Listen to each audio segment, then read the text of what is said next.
Te reo ererangi o te mānia. This episode was produced in Otatahi by Plains Media, with support from New Zealand On Air.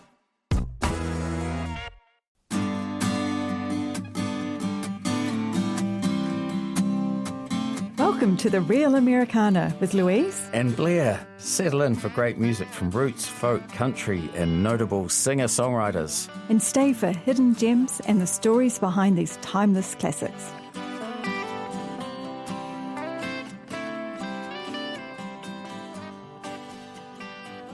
Greetings, welcome everybody to The Real Americana with Louise and Blair. My name is Blair Morgan. And I'm Louise Morgan, and today we're featuring the music of Sam Beam, more commonly known as Iron and Wine, and a recent visitor to New Zealand. Yes, by all accounts, a great solo show at the power station in Auckland. That was a gap of about over 20 years since he'd been here before, and we were there last time, and more on that later. But let's first set the scene. Who was Sam Beam? So Samuel Irvin Beam was born July 26, 1974, and was raised in Chapin, South Carolina. His mother was a school teacher and his father worked in land management, whatever that means.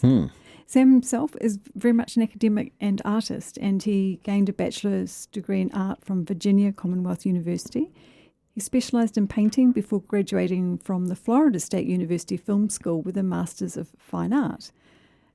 Before the release of the first Iron and Wine album, Sam's main source of income was as a professor of film and cinematography at the University of Miami. Now, while teaching, Sam had been writing songs for over 7 years when a friend lent him a 4-track recorder, and at this point he began making demos and gave one to his friend Michael Bridewell, who just happened to be the brother of the Band of Horses lead singer Ben Bridewell. Well, I think we'll come back to that because Band of Horses, I really rate them, but that's something for a future episode perhaps. Okay, noted. Now, before we go any further, I'd just like to insert a fun fact about the name Iron and Wine. Those.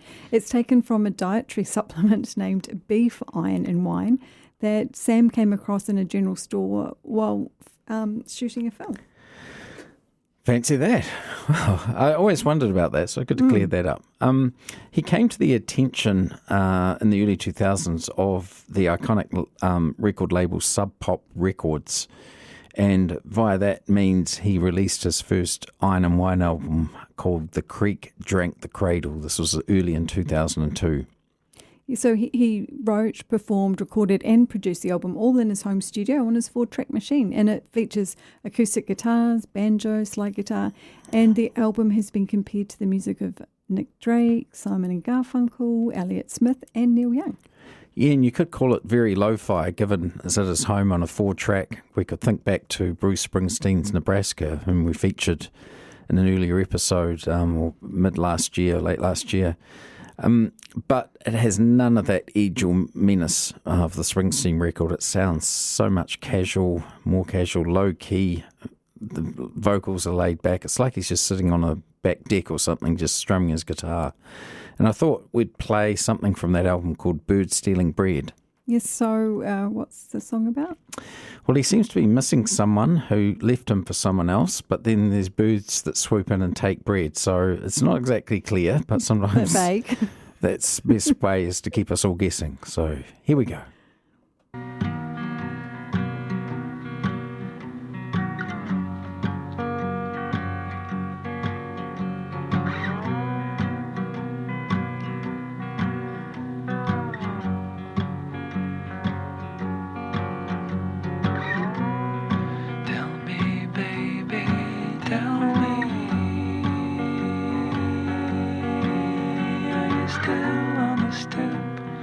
Watching the windows close, I've not seen you lately. On the street, by the beach, or places we used to go. I have a picture of you on our favorite day by the seaside. There's a bird stealing bread that I brought out from under my nose. Tell me, baby, tell me,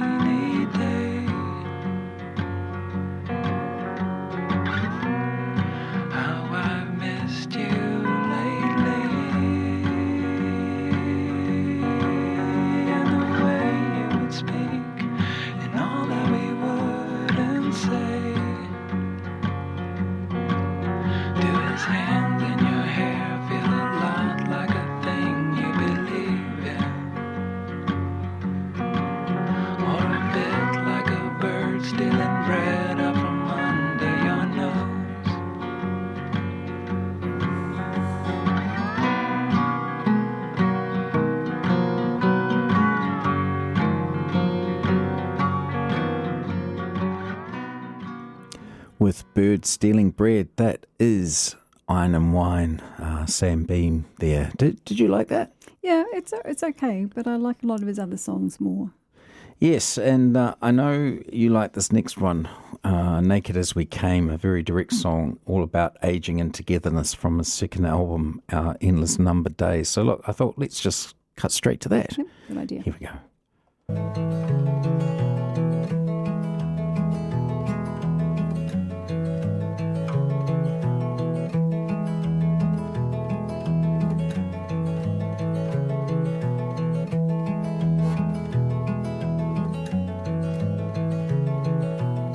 She says, wake up, it's no use pretending.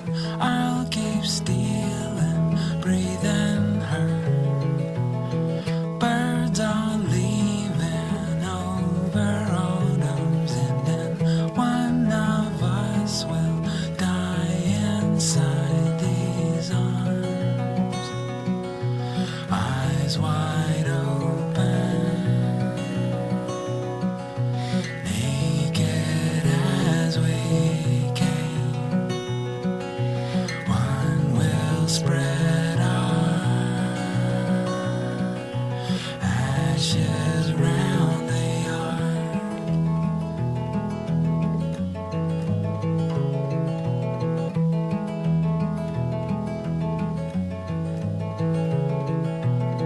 She says if I leave before you, darling, don't you waste me in the ground. I lay smiling like our sleeping children. One of us will die inside these arms. Eyes wide open. Naked as we came, one will spread our ashes round the yard.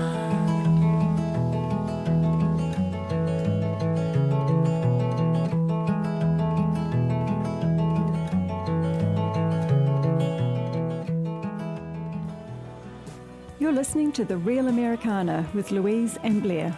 Hear us every other Tuesday at 5:30 p.m. on Plains Media.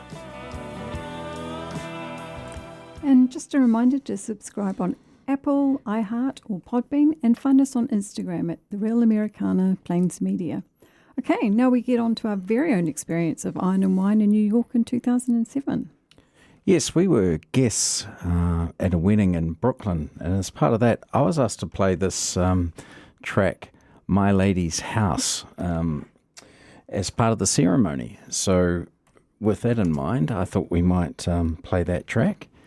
And this is for Jamie and Erin. And here it is, My Lady's House.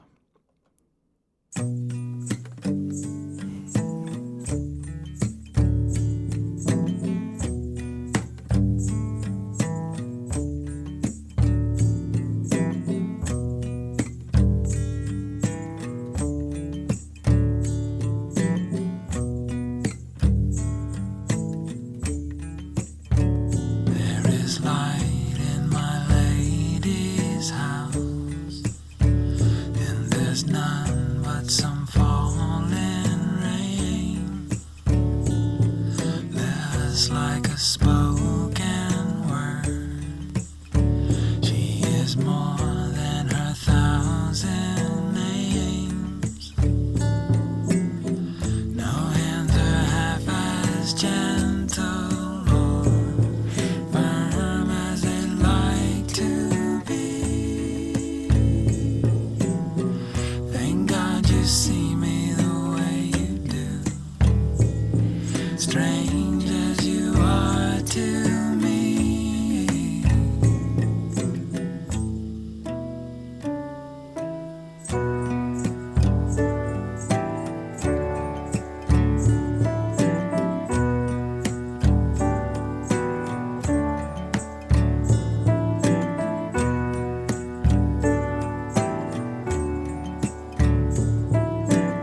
My Lady's House from the 2005 EP, Woman King. Now, I think that was just a beautiful choice of song for a wedding. I mean, the words, there is light in my lady's house, then there's none but some falling rain. Less like a spoken word, she is more than her 1,000 names. Yeah, quite profound, isn't it? Yeah, very evocative lyrics there. The day after the wedding we attended where I played that song, it was late Sunday afternoon. I mean, if you come back to me again, I was fairly hungover. We found ourselves at the New York Town Hall where you and I had seen Steve Earle a few days before. But this time we were there with Jamie and Erin to see none other than Iron and Wine. What were your recollections? The most mellow, relaxing concert I've ever been to. I think we're all tired from the day before, so it was just perfect. I think I just zoned out and enjoyed the vibe. Yes, certainly. My recollections were that it was a sold-out show, so a lot of people there. We walked into the theatre. We were on the lowest level. The New York Town Hall is about 4 different levels, quite vertical. I mean, you'd have to be there to see it. It is a lovely old theatre. Huge array of instruments set up.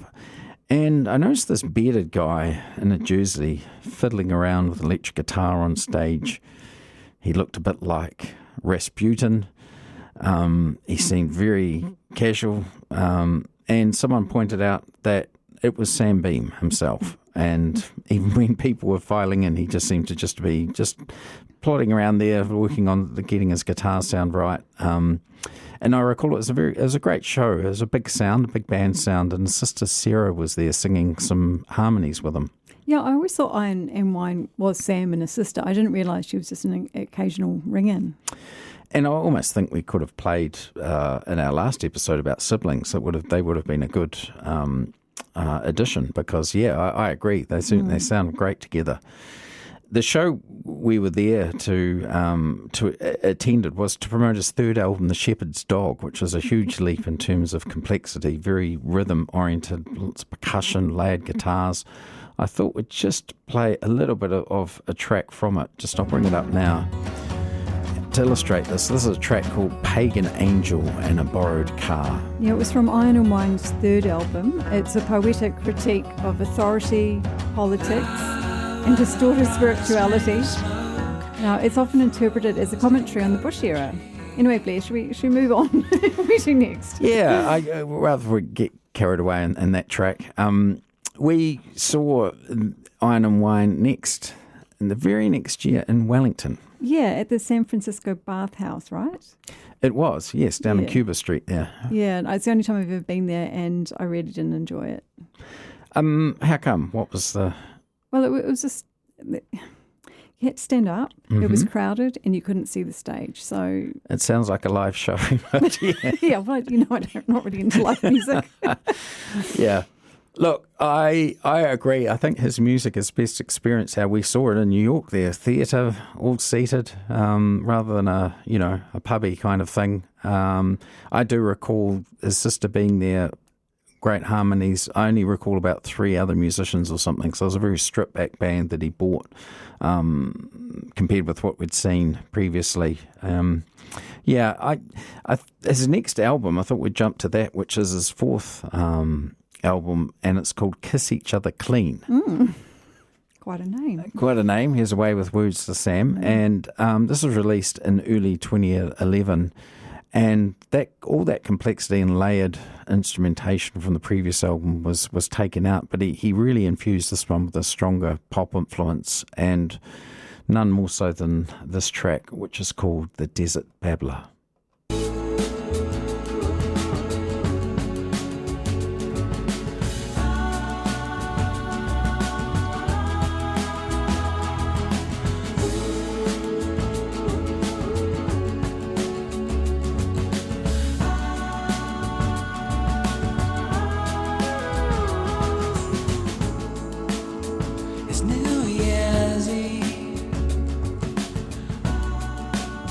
California's gonna kill you soon. The Barstow boys, Buckeyes in the shadow of the moon. Black houses in the hills and roadside hearts, dying for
Most old boys are spit into the wind now. Back home the hammer always has to fall. Crosses barely hanging on the wall. Someday I know you'll never leave me, but we're far from that hard light tonight.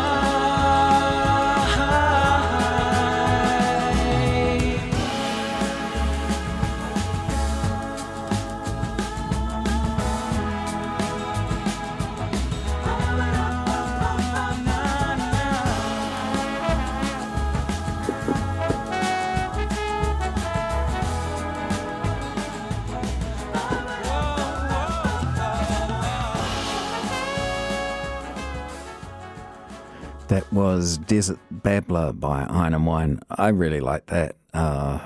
Evocative lyrics, infectious melody and backing. Yeah, I just love that song. It's very 70s, isn't it? I like it, that 70s sound. I think with the strings, bit of horns there, the backing vocals, it's, I think that's one of the best things he's ever done. Yeah, but I have no idea what it's about. It's New Year's Eve, California's going to kill you soon.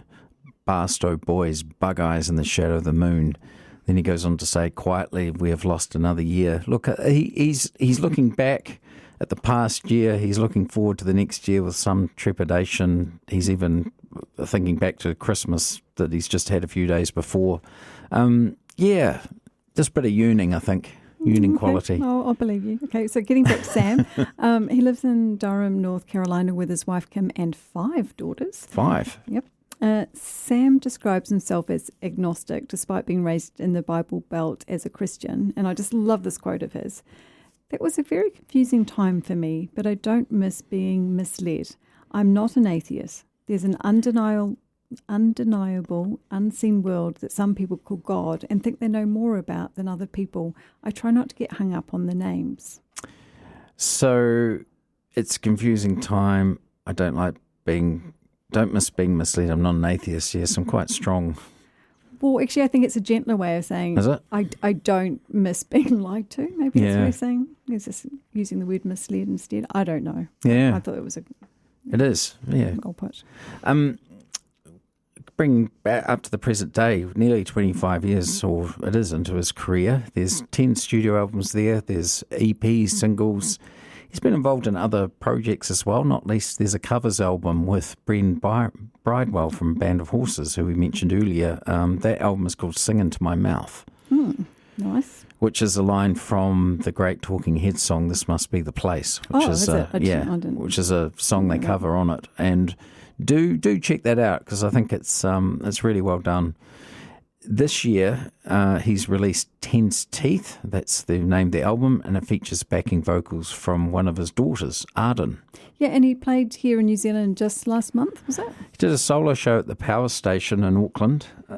I was looking at some reviews. The 13th Floor reviewed it, and they said, quote, I was thrilled with how Beam on his own could make his songs resonate so enormously. His performance was effortlessly dynamic and tuneful. He could fit so many words into one breath while maintaining the utmost clarity. The guitar phrasing was also impressive. Yeah, look, I mean, I think what we can say that he's a very talented, unique musician. Mm-hmm. Lyrics very cinematic, which is apt given his film background. And look, I thought to go out with, this is his most popular song in terms of streaming numbers. There's something like 300 million people. Wow. Or 300 million streams anyway. And it's the last track from The Shepherd's Dog, which we mentioned before. I tend to think it's his best album he's done to date. And the song is called Flightless Bird, American Mouth. Yes, quite a mouthful. Flightless Bird, American Mouth. Okay, now that was used in the film Twilight, which is probably why it's so popular. The lead actress, Kristen Stewart, chose the song herself for the prom scene. And Sam describes the song's theme as a statement, that is what it was like when I was young, and this is what I'm frustrated about now, growing up, getting older, and feeling unsettled.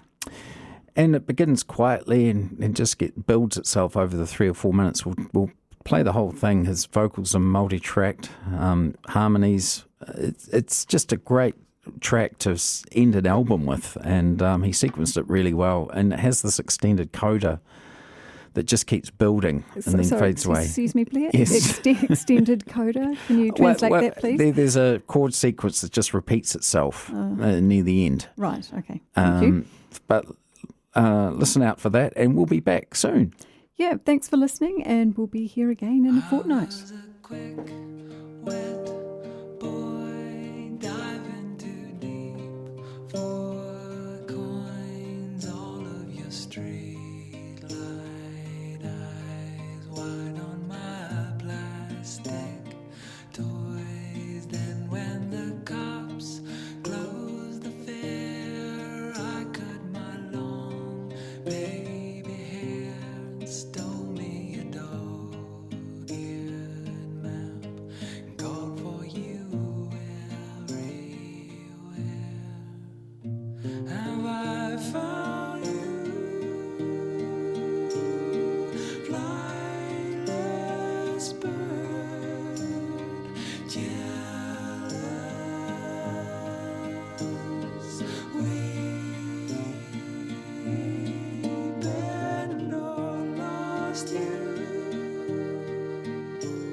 For joining us on The Real Americana with Louise and Blair.